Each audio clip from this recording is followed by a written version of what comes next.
राधे राधे। जय श्री कृष्णा, जय श्री श्याम।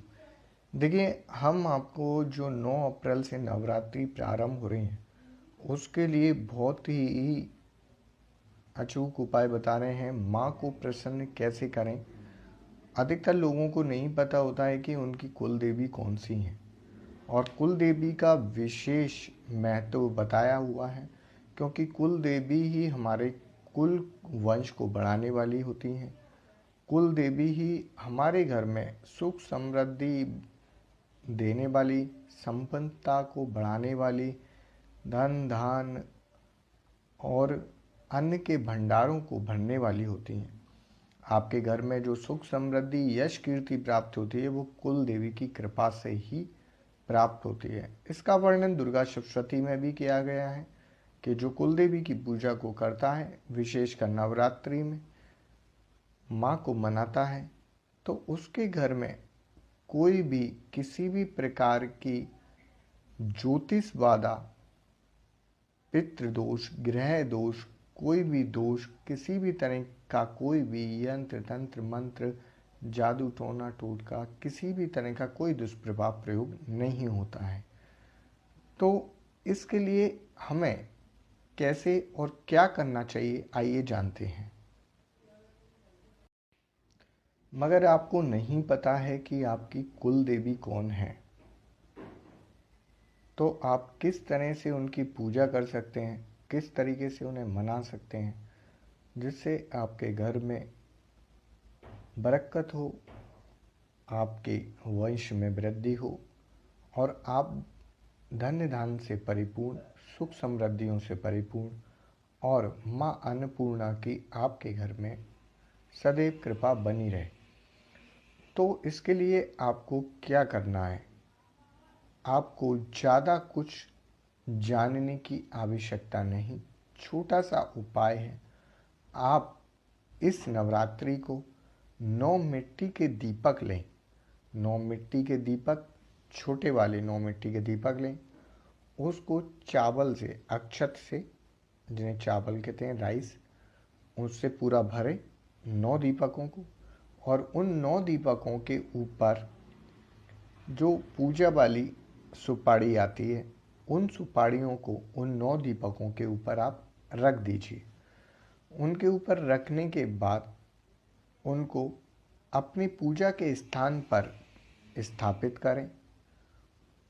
दीपक को स्थापित करने के नीचे थोड़ा सा आटे और हल्दी से चौक बना करके उसके ऊपर दीपक स्थापित करें, अक्षत डालें, फूल,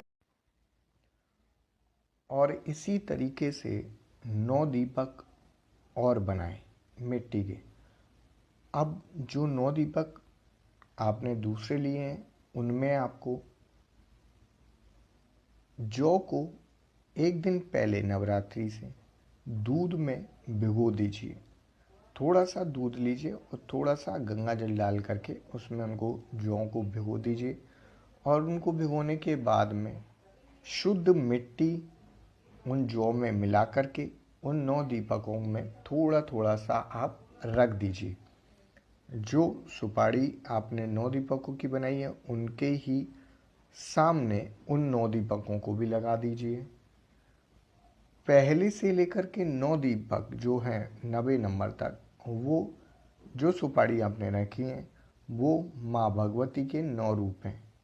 प्रथम शैलपुत्री, द्वितीयम ब्रह्मचारिणी, तृतीयम चंद्रघंटा, कूष्मांडवी तिथि, चतुर्थकम पंचमम स्कंदमातिथि, षष्ठम कात्यायनी, सप्तमम कालरात्रि, अष्टम महागौरी, नवम सिद्धिदात्री। 9 माताएं हैं, उनका आप आह्वान करेंगे। आह्वान करने के बाद में उनको यथा विधि से आप पूजन कीजिए अपनी भक्ति भाव श्रद्धा के अनुसार।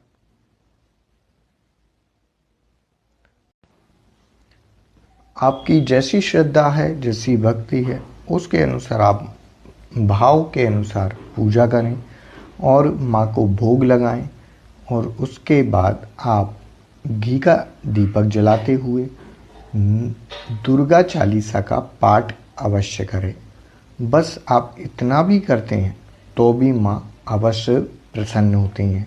वैसे हमारी दुर्गा सप्तशती में लिखा है कि जो भी सप्तशती का पाठ करता है तो विशेष फलदायक रहता है। यदि आप सप्तशती का पाठ नहीं कर सकते हैं तो सिद्ध कुंजिका स्तोत्र का पाठ जरूर करें और दुर्गा चालीसा जरूर पढ़ें। 9 दिन आप ये करके देखें। सुबह के समय और शाम के समय आप दुर्गा चालीसा जरूर पढ़ें। 9 दिन माँ की सेवा करें, पूजा करें, सुबह मंगल आरती करें, उनको उठाने के लिए मंगला आरती करें और रात्रि के समय उनको शयन कराने के लिए आप उनकी शयन आरती करें। भाव में जितनी श्रद्धा होगी उतनी ही माँ प्रसन्न होंगी और आपके घर में सुख समृद्धि धन धान से परिपूर्ण करेंगी और अन्नपूर्णा का भंडार सदैव घर में भरा रहेगा। इन प्रयोग पूजा करें तो संकल्प जरूर लीजिएगा। यदि कोई विशेष आपका कोई संकल्प है, आपका कोई कार्य रुका हुआ है या कोई आप चाहते हैं कि मेरा इस बार एग्ज़ाम अच्छा जाए या मेरे कैरियर में ग्रोथ हो, मेरा प्रमोशन हो या कुछ भी आपका यदि कोई भी ऐसी मनोकामना है तो उस चीज़ का आप संकल्प ले सकते हैं और माता से प्रार्थना करें कि हे माता, मैं आपके 9 रूपों की पूजा कर रहा हूँ। मुझे नहीं पता कि आप हमारे घर की कुल देवी किस रूप में विराजमान है। ये आपके 9 स्वरूप हैं और 9 स्वरूपों में आप जिस भी रूप में हमारी कुल देवी हैं उन सभी रूपों की मैं अपने घर की वृद्धि के लिए, अपने घर की प्रसन्नता के लिए और अपने घर में सुख समृद्धि के लिए यह मैं पूजा कर रहा हूँ। मेरे घर में हमेशा सदैव सुख शांति बनी रहे, ग्रहों का दुष्प्रभाव दूर हो और आपस में प्रेम बना रहे, घर में वृद्धि हो, धन धान से परिपूर्ण हो, सभी प्रकार के दुष्प्रभाव प्रयोग हमसे दूर रहें। ऐसी आप प्रार्थना करें और इस नवरात्रि को ये महा उपयोग प्रयोग जरूर